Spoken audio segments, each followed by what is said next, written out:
वार्ता में कुछ गंभीर विषय, कुछ महत्वपूर्ण निर्णय आपसे साझा करूंगा। आपको ध्यान होगा कि जब आपने 2014 मई में हमें जिम्मेदारी सौंपी थी, तब विश्व की अर्थव्यवस्था में ब्रिक्स के संबंध में यह आम चर्चा थी कि ब्रिक्स में जो आई अक्षर है, जो कि आई अक्षर इंडिया से जुड़ा हुआ है, लोग कहते थे कि ब्रिक्स में जो आई है वो लुढ़क रहा है। लगातार 2 साल के देशव्यापी अकाल के बावजूद भी पिछले 2.5 वर्षों में आप सब 125 करोड़ देशवासियों के सहयोग से आज भारत ने ग्लोबल इकोनॉमी में एक ब्राइट स्पॉट अर्थात चमकता सितारा के रूप में अपनी उपस्थिति दर्ज कराई है। ऐसा नहीं है कि यह दावा हम कर रहे हैं, लेकिन यह आवाज इंटरनेशनल मॉनिटरी फंड IMF और वर्ल्ड बैंक से गूंज रही है। बहनों भाइयों, विकास की इस दौड़ में हमारा मूल मंत्र रहा है सबका साथ, सबका विकास। यह सरकार गरीबों को समर्पित है और समर्पित रहेगी।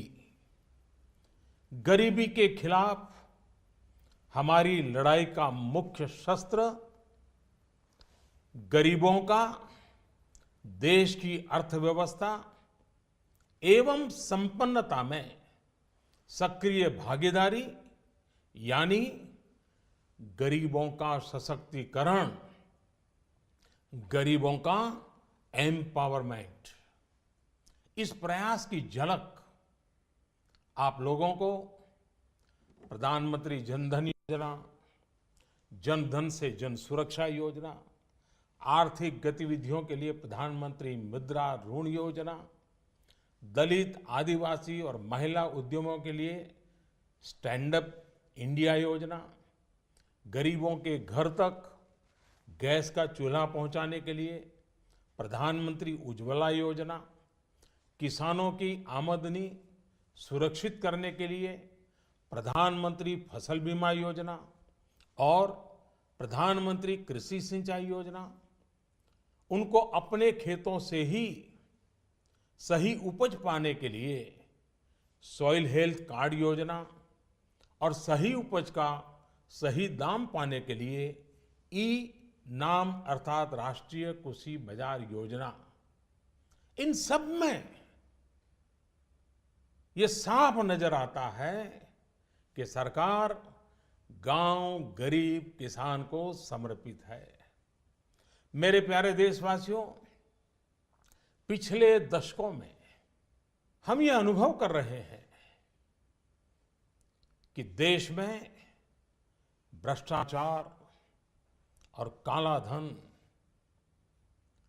इन बीमारियों ने अपनी जड़ें जमा ली है और देश से गरीबी हटाने में ये भ्रष्टाचार, ये काला धन, ये गोरखधंधे सबसे बड़ी बाधा है। एक तरफ तो विश्व में हम आर्थिक गति में तेजी से बढ़ने वाले देशों में सबसे आगे हैं, दूसरी तरफ भ्रष्टाचार की ग्लोबल रैंकिंग में 2 साल पहले भारत करीब करीब 100वें नंबर पे था। 2 वर्षों में अनेक कदम उठाए, ढेर सारे कदम उठाने के बावजूद भी अब हम 76वें नंबर पर पहुंच पाए। यह बात को दर्शाता का है कि भ्रष्टाचार का जाल कितने व्यापक रूप में देश में बिछा हुआ है। भ्रष्टाचार की बीमारी को कुछ वर्ग विशेष के लोगों ने अपने स्वार्थ के कारण फैला रखा है। गरीबों के हक को नजरअंदाज कर ये खुद फलते फूलते रहे हैं।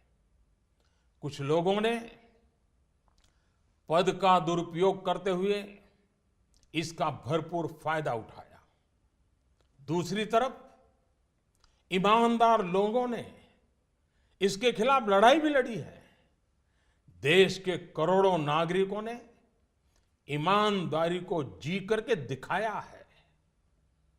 हम प्रायः यह सुनते हैं कि गरीब एक ऑटो ड्राइवर अपनी गाड़ी में छूट गई सोने के आभूषण वाले बैग को उसके असली मालिक को कैसे ढूंढता है और लौटाता है। कई बार हम सुनते हैं कि कोई टैक्सी ड्राइवर यात्रियों का कुछ सामान अगर छूट जाता है, मोबाइल फोन रह जाता है, तो अपने खर्चे से उनको ढूंढने जाता है और पहुंचा देता है। अरे सब्जी बेचने वाला भी, सामान्य दुकानदार भी अगर ग्राहक से गलती से ज्यादा पैसे ले लिए तो उसको भी बुला करके लौटा देता है। मेरे प्यारे देशवासियों,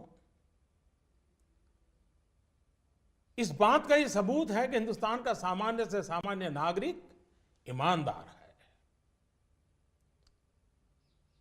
लेकिन मेरे प्यारे देशवासियों, हर देश के विकास के इतिहास में ऐसे क्षण आए हैं जब एक शक्तिशाली और निर्णायक कदम की आवश्यकता महसूस की गई।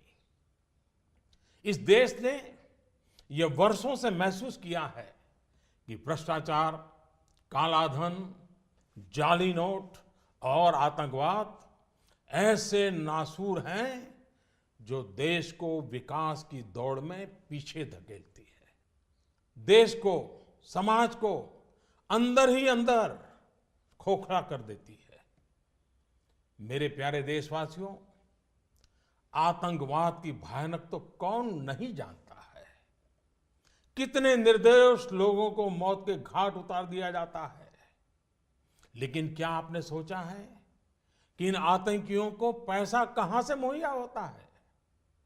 सीमा पार के हमारे शत्रु जाली नोटों के जरिए, नकली नोटों के जरिए अपना धंधा भारत में चलाते हैं और यह सालों से चल रहा है। अनेक बार 500 और 1000 रुपये की जाली नोटों का कारोबार इसके करने वाले भी पकड़े गए हैं। लाखों करोड़ों की नोटें भी जब्त की गई हैं। बहनों भाइयों, एक तरफ आतंकवाद और जाली नोटों का जाल देश को तबाह कर रहा है, दूसरी ओर भ्रष्टाचार और काले धन की चुनौती देश के सामने बनी हुई है। हमने कार्य संभालने के तुरंत बाद भ्रष्टाचार और काले धन के खिलाफ लड़ाई की शुरुआत करते हुए अनेक प्रभावी कदम उठाए। जैसे काले धन की जांच के लिए सुप्रीम कोर्ट के पूर्व जज की अध्यक्षता में एसआईटी का गठन किया। विदेशों में जमा काले धन के लिए 2015 में मजबूत कानून बनाने का हमने काम किया।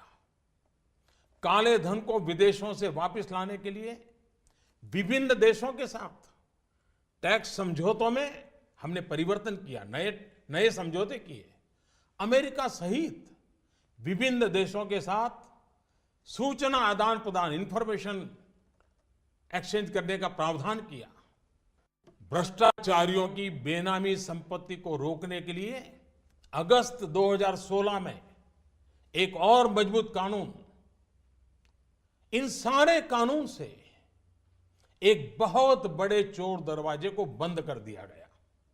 देश में अघोषित आय को पेनल्टी के साथ घोषित करने की योजना में काफी बड़ी मात्रा में अघोषित आय उजागर हुई। मेरे प्यारे देशवासियों, इन सारे प्रयासों से पिछले 2.5 साल में भ्रष्टाचारियों से करीब करीब 1.25 लाख करोड़ रुपया, ये कम रकम नहीं है, 1.25 लाख करोड़ रुपए का काला धन बाहर लाया गया है।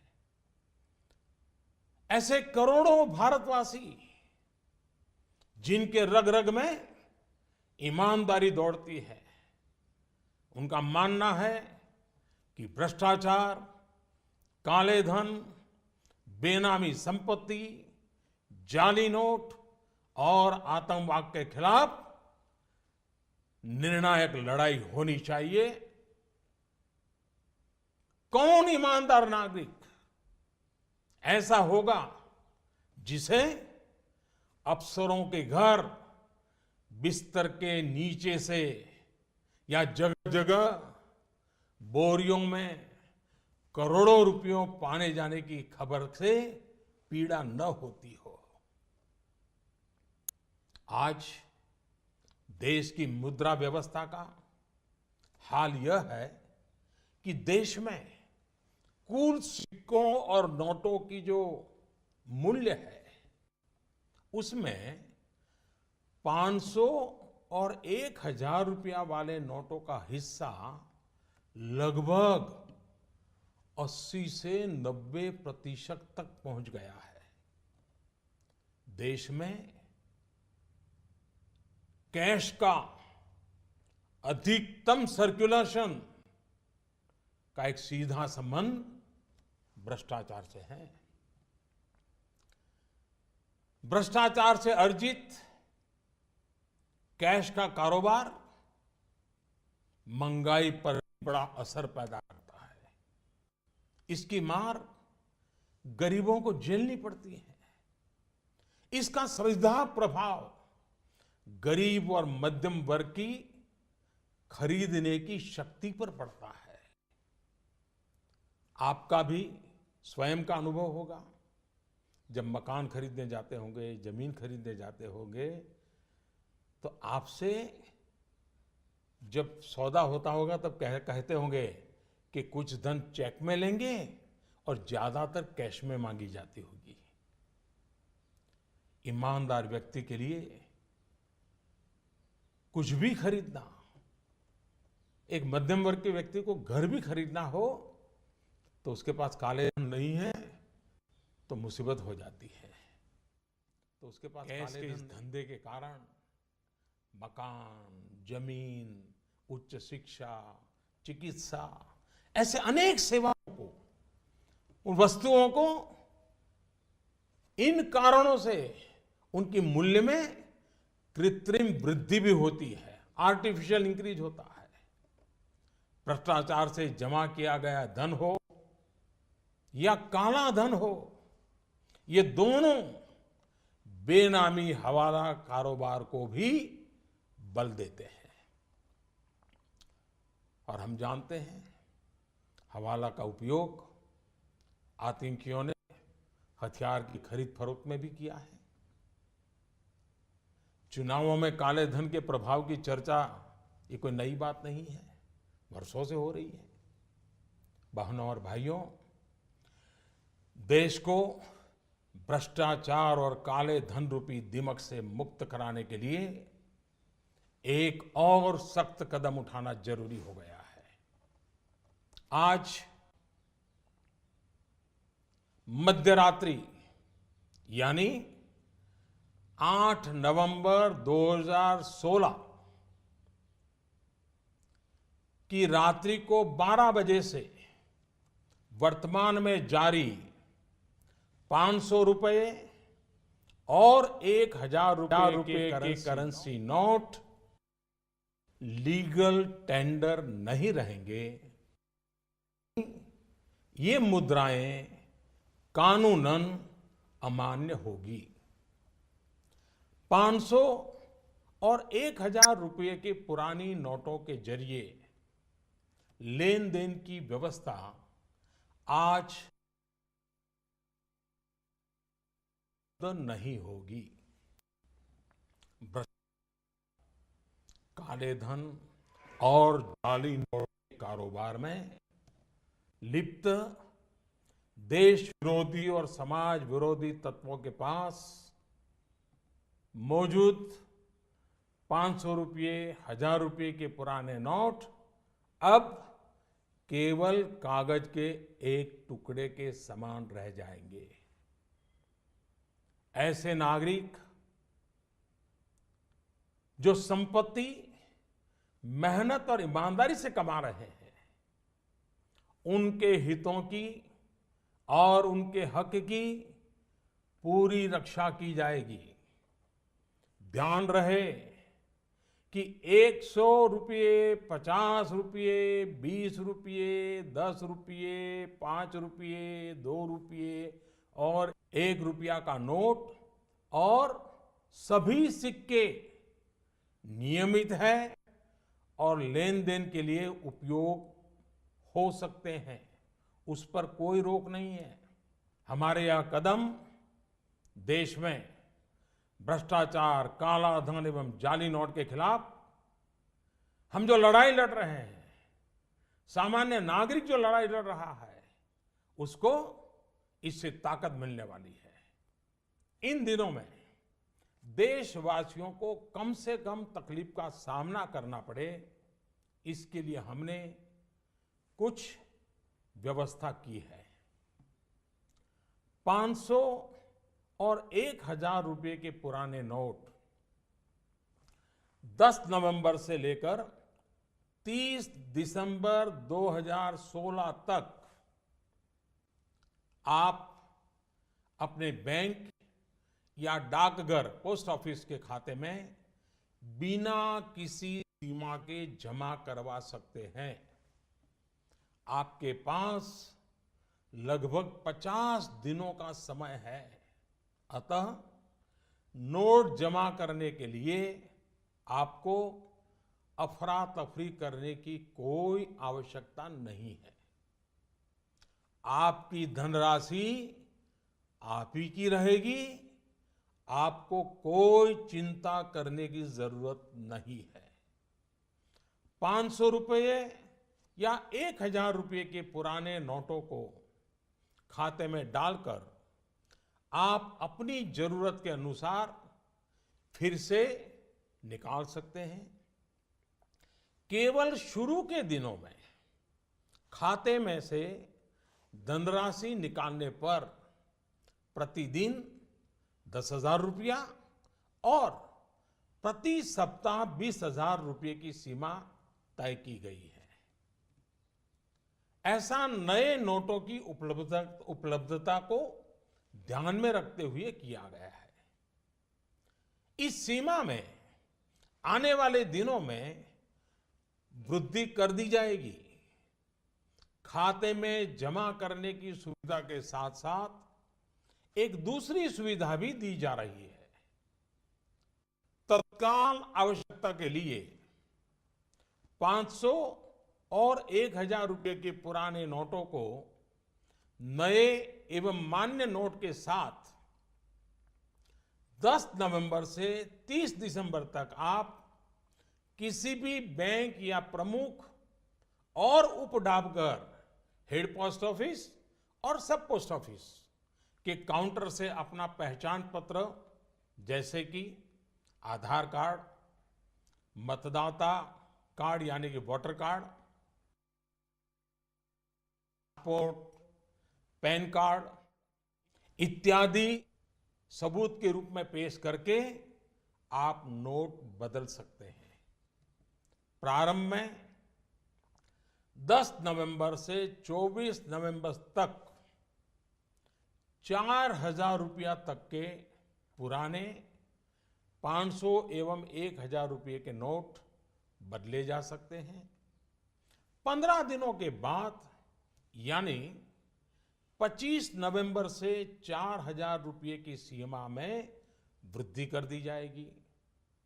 ऐसे लोग जो इस समय सीमा के अंदर अर्थात 30 दिसंबर 2016 तक पुराने नोट किसी कारणवश अगर जमा नहीं कर पाए, उनको 500 और 1000 रुपए के पुराने नोट बदलने का एक आखिरी अवसर भी दिया जाएगा।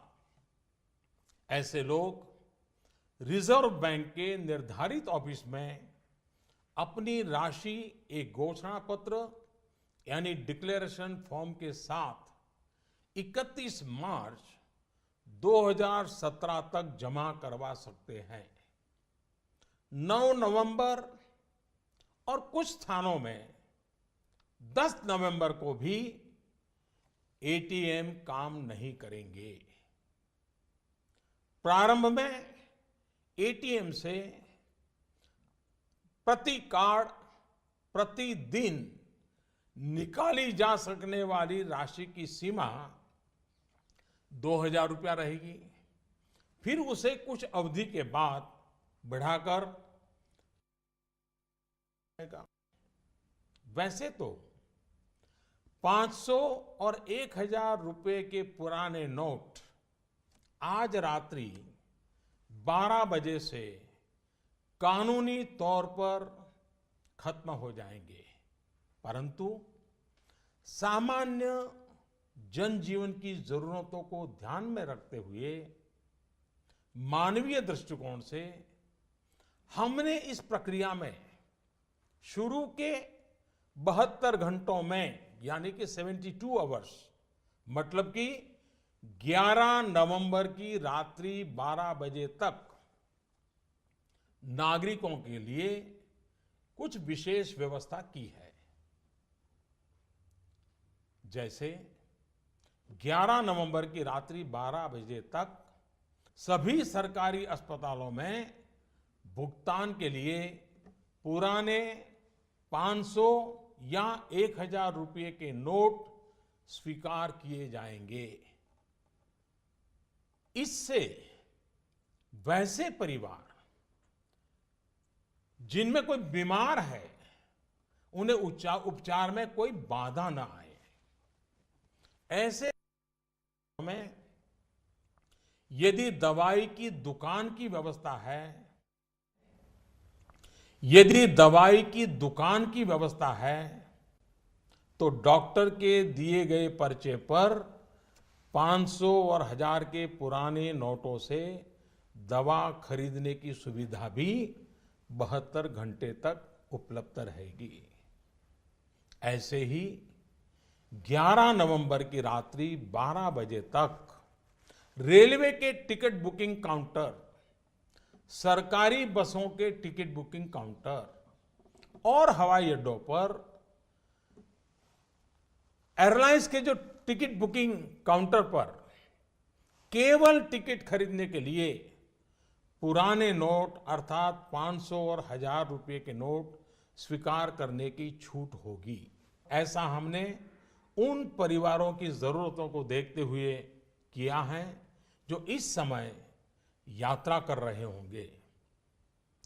केंद्र अथवा राज्य सरकार द्वारा प्रमाणित कोऑपरेटिव की दिनचर्या की वस्तुओं की दुकान जैसे केंद्रीय भंडार, सफल और दुग्ध विक्रय केंद्र, मिल्क पाउडर, ऐसे स्थानों पर भी 11 नवंबर के नोट स्वीकार करने की छूट होगी। इस दौरान इन संस्थानों को प्रतिदिन अपने स्टॉक और बिक्री की सूचना रजिस्टर में रखनी होगी। सार्वजनिक क्षेत्र पब्लिक सेक्टर के पेट्रोल एवं CNG gas station, retail outlet, जहां पर पेट्रोल, डीजल और सीएनजी गैस की बिक्री के लिए भी 11 नवंबर की रात 12 बजे तक पुराने 500 और 1000 रुपये के नोट स्वीकार करने की छूट होगी। इस दौरान प्रतिदिन अपने स्टॉक और बिक्री की सूचना रजिस्टर में रखनी होगी।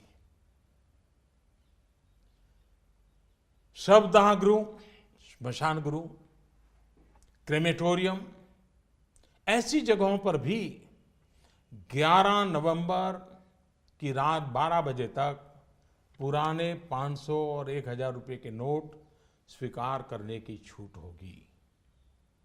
अंतर्राष्ट्रीय हवाई अड्डों पर विदेश से आ रहे या विदेश को जा रहे लोगों को अगर उनके पास पुराने 500 और 1000 के नोट है तो ऐसे नोटों की 5000 रुपया तक की राशि को नई एवं मान्य करेंसी नोटों से बदलने की सुविधा दी जाएगी। अंतर्राष्ट्रीय पर्यटकों को अंतर्राष्ट्रीय हवाई अड्डों पर विदेशी मुद्रा या 5000 रुपये तक के पुराने नोटों को नई एवं मान्य करेंसी नोटों से बदलने की सुविधा दी जाएगी। इन सारी सुविधाओं के अलावा मैं ये स्पष्ट करना चाहूंगा कि इस पूरी प्रक्रिया में नॉन कैश लेन देन में यानी चेक से पेमेंट हो, डिमांड ड्राफ्ट से पेमेंट हो, डेबिट या क्रेडिट कार्ड से पेमेंट हो अथवा इलेक्ट्रॉनिक फंड ट्रांसफर में कोई रुकावट नहीं आएगी। ये कारोबार पहले चलता था वैसा ही चालू रहेगा। इन सारे इंतजाम के बावजूद हमारे ईमानदार देशवासियों को अगर तकलीफ का सामना करना पड़ा तो अनुभव यह बताता है कि इस देश का सामान्य नागरिक देश की भलाई के लिए त्याग करने और कठिनाई सहने के लिए कभी भी पीछे नहीं रहता है। जब मैं सुनता हूं कि कोई गरीब विधवा एलपीजी सब्सिडी छोड़ने में आगे आती है, यह त्याग एक रिटायर्ड स्कूल टीचर में भी पाया जाता है जब वो पेंशन से स्वच्छ भारत कोष में अपना योगदान देने को आगे आता है। जब हम ये सुनते हैं कि गरीब आदिवासी मां बकरी बेचकर शौचालय बनाने के लिए पैसे लगा देती है, एक फौजी अपने गांव को स्वच्छ गांव बनाने के लिए 57,000 रुपये का दान देने के लिए आगे आता है।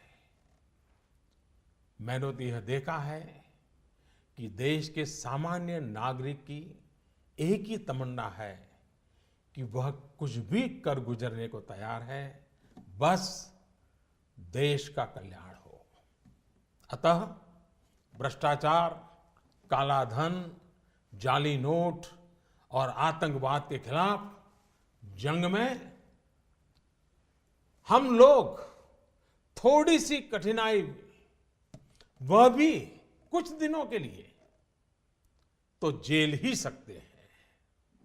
मेरा पूरा विश्वास है कि देश का प्रत्येक नागरिक भ्रष्टाचार के खिलाफ शुचिता के इस महायज्ञ में एकजुट होकर के, मिल करके खड़ा होगा। मेरे प्यारे देशवासियों, दिवाली के पर्व के बाद अब ईमानदारी के इस उत्सव में, प्रामाणिकता के इस पर्व में आप बढ़ चढ़ करके हाथ बटाएं।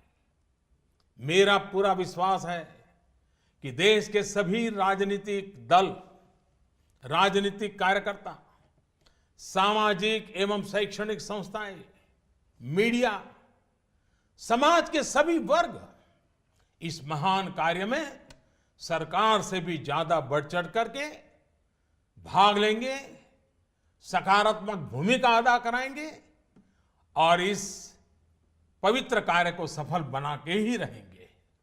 मेरे प्यारे देशवासियों, ये बातें जब सब मैं आपके सामने रख रहा हूं, इसी समय सरकार के अलग अलग विभागों को भी जानकारी हो रही है। बैंक हो, पोस्ट ऑफिस हो, रेलवे हो, अस्पताल हो, उनके अधिकारियों को भी इस विषय की इसके पहले कोई जानकारी नहीं मिली है, क्योंकि इस काम में गोपनीयता बहुत ही आवश्यक थी। ऐसी स्थिति में रिजर्व बैंक सभी बैंक्स और पोस्ट ऑफिस को कम समय में बहुत सारी व्यवस्था करनी उनके सामने है, बड़ा है। इस व्यवस्था में कुछ समय तो जाएगा, इसलिए रिजर्व बैंक ने यह फैसला लिया है कि 9 नवंबर को सभी बैंक पब्लिक कार्य के लिए बंद रहेंगे। नागरिकों को असुविधा होगी। मेरा पूरा भरोसा है कि बैंक और पोस्ट ऑफिस के काम करने वाले सभी साथी देश हित में इस पवित्र कार्यक्रम को सफलतापूर्वक परिपूर्ण करेंगे। भूतकाल में उन्होंने ये करके दिखाया है। मेरा जनता जनार्दन से इतना ही आग्रह है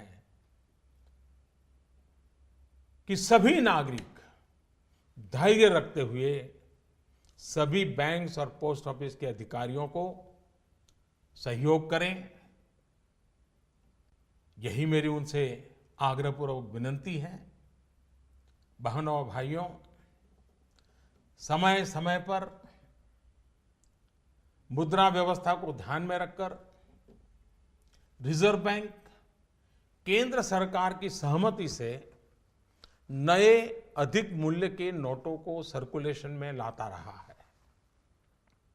2014 में रिजर्व बैंक ने 5,000 और 10,000 रुपए के करेंसी नोट का प्रस्ताव सरकार को भेजा था, जिसे हमारी सरकार ने विचार विमर्श के बाद अस्वीकार कर दिया था।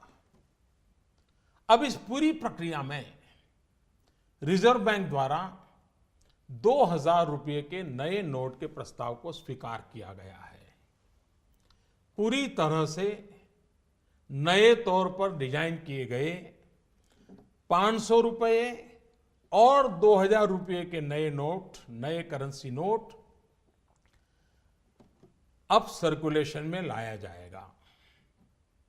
रिजर्व बैंक अपने पिछले अनुभवों को ध्यान में रखते हुए करेंसी सर्कुलेशन में अधिक मूल्यों के नोटों का हिस्सा अब एक सीमा के अंदर ही रहे, इसके लिए रिजर्व बैंक आवश्यक प्रबंध करेगा। अंत में मेरे प्यारे देशवासियों, मैं यह दोहराना चाहता हूं कि किसी देश के इतिहास में ऐसे क्षण आते हैं जब हर व्यक्ति यह महसूस करता है कि उसे भी उस क्षण का हिस्सा बनना है, उसे भी राष्ट्रहित में, राष्ट्र निर्माण में अपना योगदान देना है। परंतु ऐसे क्षण हर किसी की जिंदगी में गिने चुने ही आते हैं। आज समय हमें फिर से एक अवसर दे रहा है। हर सामान्य नागरिक भ्रष्टाचार, कालाधन, जाली नोट के खिलाफ इस महायज्ञ में, इस लड़ाई में अपना योगदान दे सकता है। बहनों और भाइयों, आपसे इस प्रक्रिया में जितना सहयोग मिलेगा, शुद्धिकरण उतना ही सफल होगा। देश के लिए यह चिंता का कारण था कि भ्रष्टाचार और काले धन को जीवन का एक सहज हिस्सा मान लिया गया था। यह सोच आज हमारे राजनीतिक, सामाजिक और प्रशासनिक जीवन को दीमक की तरह खाए जा रहा है। शासन व्यवस्था का कोई भी अंग इस दीमक से अछूता नहीं है। समय समय पर हमने देखा है कि भारत के सामान्य जनमानस को अगर भ्रष्टाचार और कुछ दिनों की असुविधा में से एक को चुनना हो तो बेहिचक, मैं कहता हूं बेहिचक, मेरे देश का ईमानदार नागरिक असुविधा को तो चुनेगा, लेकिन भ्रष्टाचार को कदापि नहीं चुनेगा। आपसे मैं फिर एक बार आह्वान करता हूं कि आइए, जैसे आपने दिवाली के पर्व में अपने घर और आस पड़ोस की सफाई की, वैसे ही सफाई के काम को आगे बढ़ाते हुए हम इस महायज्ञ में अपनी भी कुछ आहुति डालकर इसे सफल बनाएं। इतने बड़े देश में इतनी बड़ी सफाई के महापर्व में असुविधा को ध्यान में न रखते हुए आइए सभी शुचिता की दिवाली मनाएं। पूरे विश्व को भारत की इस ईमानदारी का उत्सव दिखाएं। पूरे देश में प्रामाणिकता का पर्व मनाएं, जिससे भ्रष्टाचार पर लगाम लग सके, काले धन पर नकेल कस सके, जाली नोटों का खेल खेलने वालों को नेस्त नाबूद कर सके, जिससे कि देश का धन गरीबों के काम आ सके। हर ईमानदार नागरिक को देश की संपन्नता में उसकी उचित हिस्सेदारी मिल सके, आने वाली पीढ़ी गर्व से अपना जीवन जी सके। मैं आप सबके सहयोग के लिए पूरे विश्वास के साथ 125 करोड़ देशवासियों की मदद से भ्रष्टाचार के खिलाफ इस लड़ाई को और आगे ले जाना चाहता हूं। मुझे विश्वास है आपका साथ, आपका सहयोग हमारी आने वाली पीढ़ियों के लिए प्रेरक बनेगा। मैं फिर एक बार आपका हृदय से बहुत बहुत आभार व्यक्त करता हूं। भारत माता की जय। मेरे प्यारे देशवासियों, I hope we ended the festive season of Diwali with joy and new hope. Today, I'll be speaking to you about some critical issues and important decisions. Today, I want to make a special request to all of you. You may recall that economic situation in May 2014, when you entrusted us with an honors responsibility. In the context of BRICS, it was being said that the eye in BRICS was shaky. Since then, we had 2 years of a severe drought. Yet, in the last 2.5 years, with the support of 125 crore Indians, India has become the bright spot in the global economy. It is not just we who are saying this. It is being stated by the International Monetary Fund and the World Bank. In this effort for development, our motto has been Sabka Saath, Sabka Vikas. We are with all citizens and for development of all citizens. This government is dedicated to the poor. It will remain dedicated to them. In our fight against poverty, our main thrust has been to empower the poor and make them active participants in the benefits of economic progress. The Pradhan Mantri Jan Dhan Yojana, the Jan Suraksha Yojana, the Pradhan Mantri Mudra Yojana, small enterprises, the Stand Up India program for Dalits, Adivasis and women, the Pradhan Mantri Ujjwala scheme for gas connections in the homes of the poor, the Pradhan Mantri Fasal Bima Yojana and Pradhan Mantri Krishi Sinchai Yojana to protect the income of farmers, the Soil Health Card scheme to ensure the best possible yields, the e-Naam, the National Marketplace scheme to ensure farmers get the right price for their produce. These are all reflections of this approach. In the past decades, the specter of corruption and black money has grown. It has begun the effort to remove poverty. On the one hand, we are now number one in the rate of economic growth. But on the other hand, we were ranked close to 100 in the global corruption perception ranking 2 years back. In spite of many steps taken, we have only been able to reach a ranking of 76 now. Of course, there is improvement.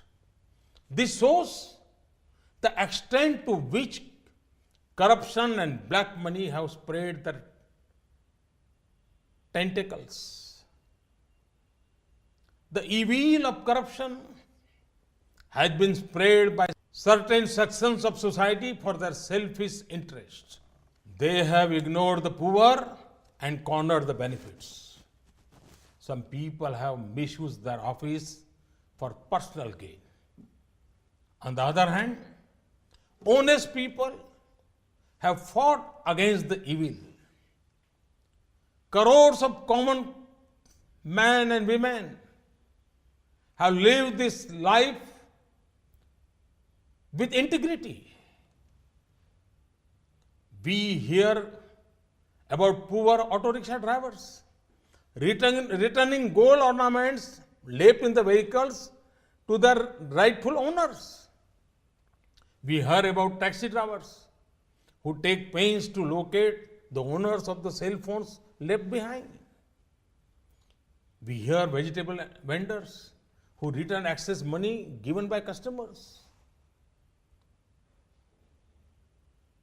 There comes a time in the history of country's development when a need is felt for a strong and decisive step. For years, this country has felt that corruption, black money, and terrorism are fast-running swords holding us back in the race towards development. Terrorism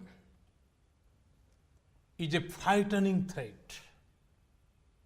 So many have lost their lives because of it. But have you ever thought about how these terrorists get their money? Enemies from across the border run their operations using fake currency notes. This has been going on for years. Many times, those using fake 500 and 1000 rupee notes have been caught and many such notes have been seized. Brothers and sisters, on the one hand is the problem of terrorism. On the other hand is the challenge posed by corruption and black money. We began our battle against corruption by setting up an SIT headed by a retired Supreme Court judge immediately upon taking office. Since then, a law was passed in 2015 for disclosure of foreign black money. Agreements with many countries, including the USA, have been made to add provisions for sharing banking information. A strict law has come into force from August 2016 to curb Benami transactions, which are used to deploy black money earned through corruption. A scheme was introduced for declaring black money after paying a steep penalty. My dear countrymen, through all these efforts, in the last 2.5 years, we have brought into the open nearly 1,25,000 crore rupees. It's not a small amount. 1,25,000 crore rupees of black money belonging to the corrupt. Honest citizens want this fight against corruption, black money, benami property, terrorism, and counterfeiting to continue. Which honest citizen would not be pained by reports of crores worth of currency notes stashed under the beds of government officers? Or by reports of cash found in gunny bags? The magnitude of cash circulation is directly linked to the inflation become worse through the deployment of cash earned in corrupt ways. The poor have to bear the brunt of this. It had direct effect on purchasing power of the poor and the middle class.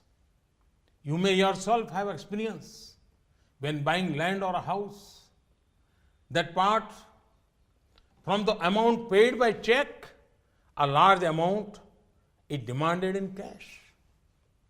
This creates problem for an honest person in buying property.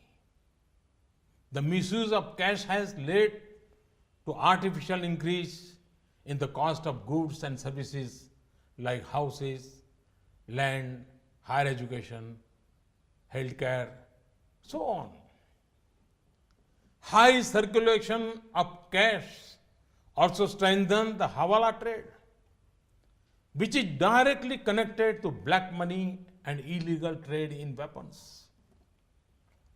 Debate on the role of black money in elections has been going on 4 years. Brothers and sisters, to break the grip of corruption and black money, we have decided that the 500 rupee and 1000 rupee currency notes presently in use will no longer be legal tender from midnight to night, that is 8th November 2016. This means that these notes will not be acceptable for transaction from midnight onwards. The 500 and 1000 rupee notes hoarded by anti-national and anti-social elements will become just worthless piece of paper. The rights and the interests of honest, hard-working people will be fully protected. Let me assure you, the notes of 100, 50 rupees, 20 rupees, 10 rupees, 5 rupees, 2 rupees, and 1 rupees, and all coins will remain legal tender and will not be affected.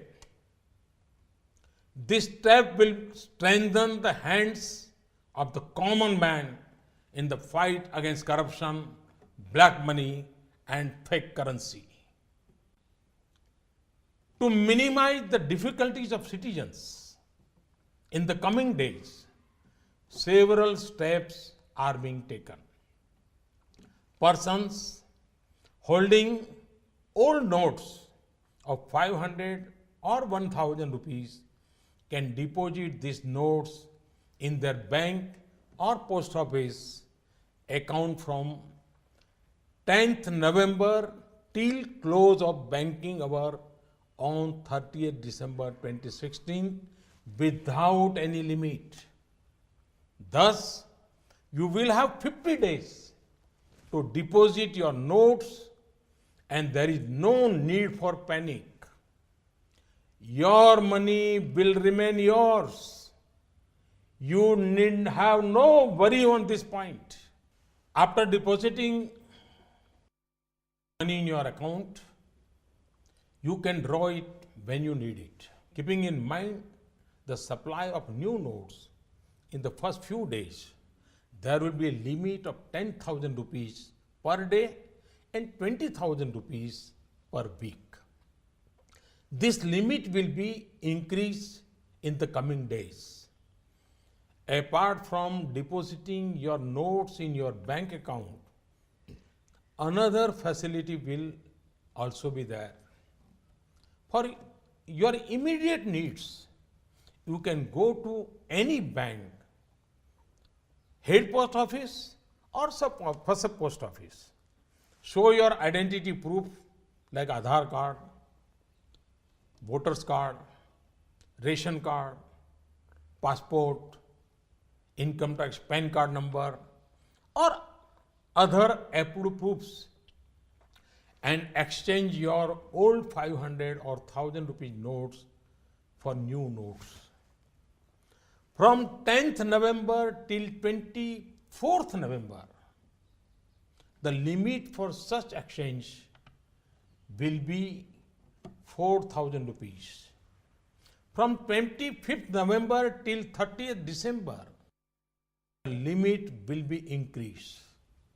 There may be some who, for some reason, are not able to deposit their old 500s or 1000 rupees notes by 30th December 2016. They can go to specific office of the Reserve Bank of India up to 31st March 2017 and deposit the notes after submitting a declaration form. On 9th November, and in some places on 10th November also, ATM will not work. In the first few days, there will be a limit of 2,000 rupees per day per card. This will be raised to 4,000 rupees later. 500 and 1,000 rupees notes will not be legal tender from midnight. However, for humanitarian reasons, to reduce hardship to citizens, some special arrangements have been made for the first 72 hours, that is till midnight on 11th November. During this period, government hospitals will continue to accept 500 and 1,000 rupee notes for payment.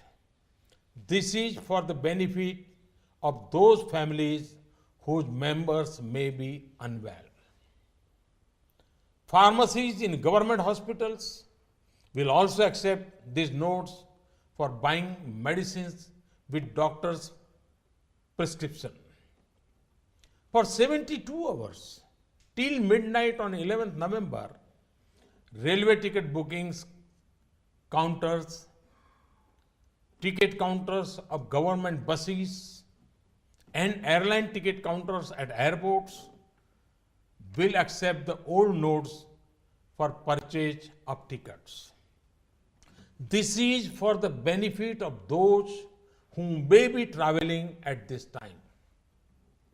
For 72 hours, 500 and 1,000 rupees notes will be accepted also at petrol, diesel and CNG gas stations, authorized by public sector oil companies, consumer cooperative stores authorized by state or central government, milk booths authorized by state governments, crematoria and burial grounds.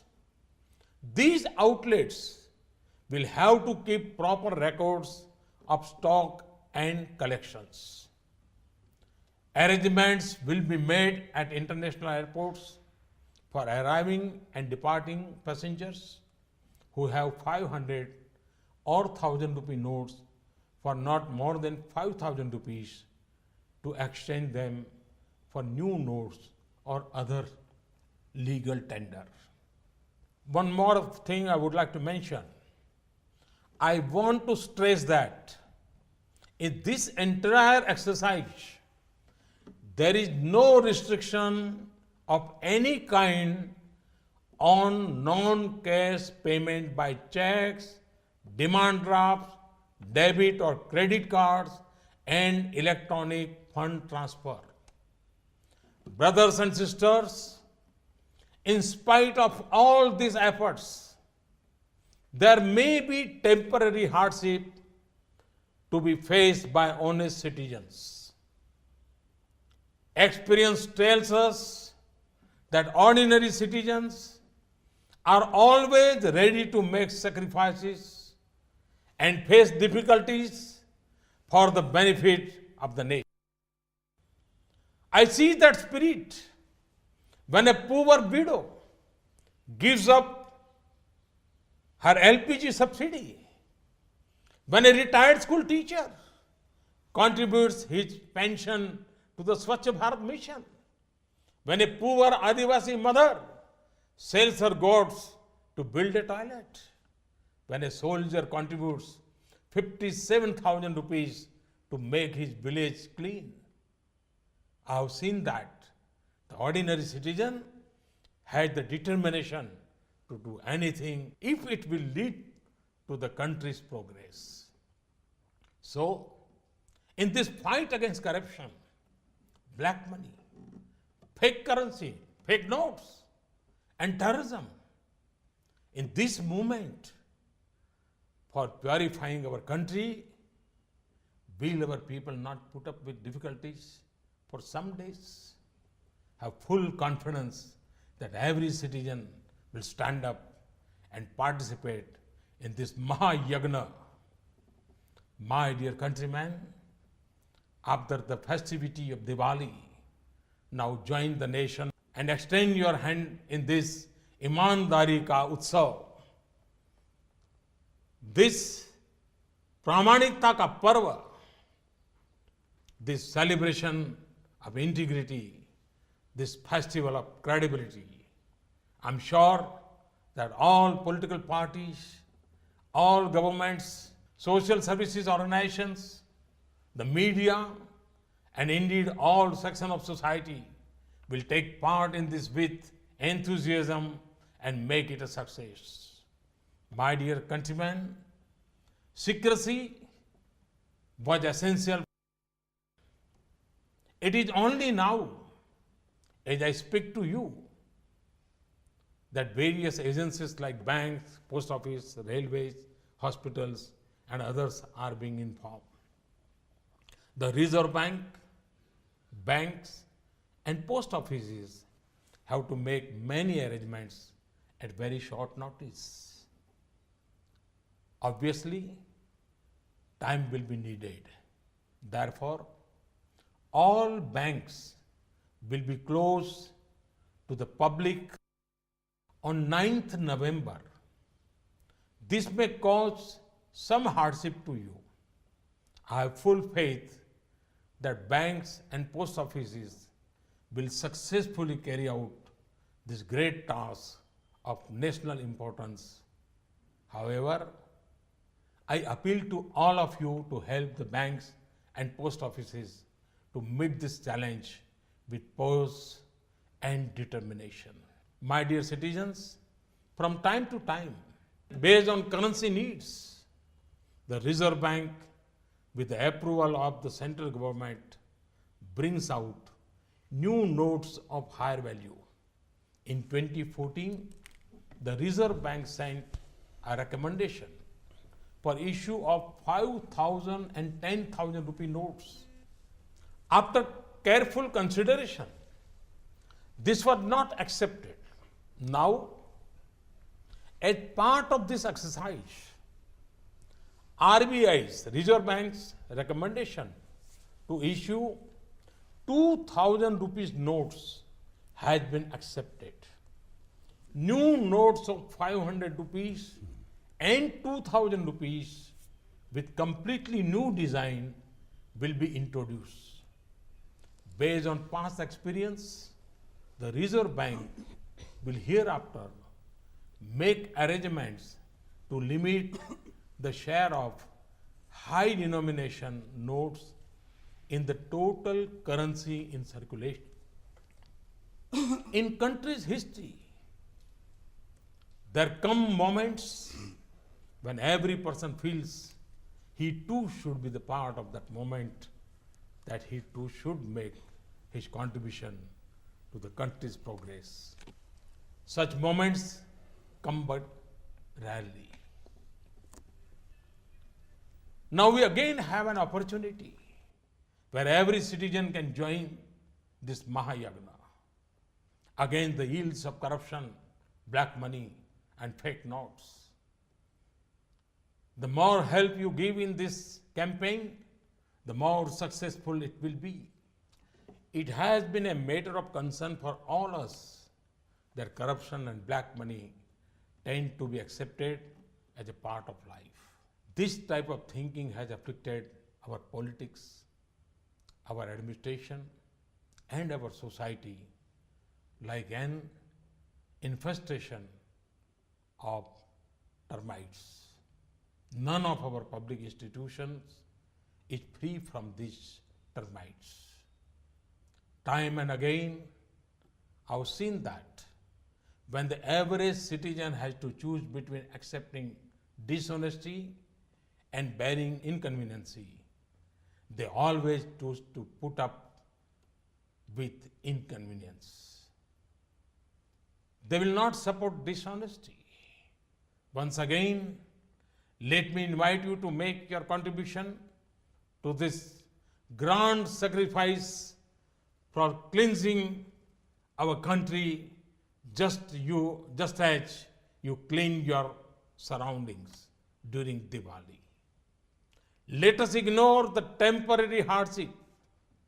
Let us join this festival of integrity and credibility. Let us enable coming generation to live their lives with dignity. Let us fight corruption and black money. Let us ensure that the nation's wealth benefits the poor. Let us enable law-abiding citizens to get their due share.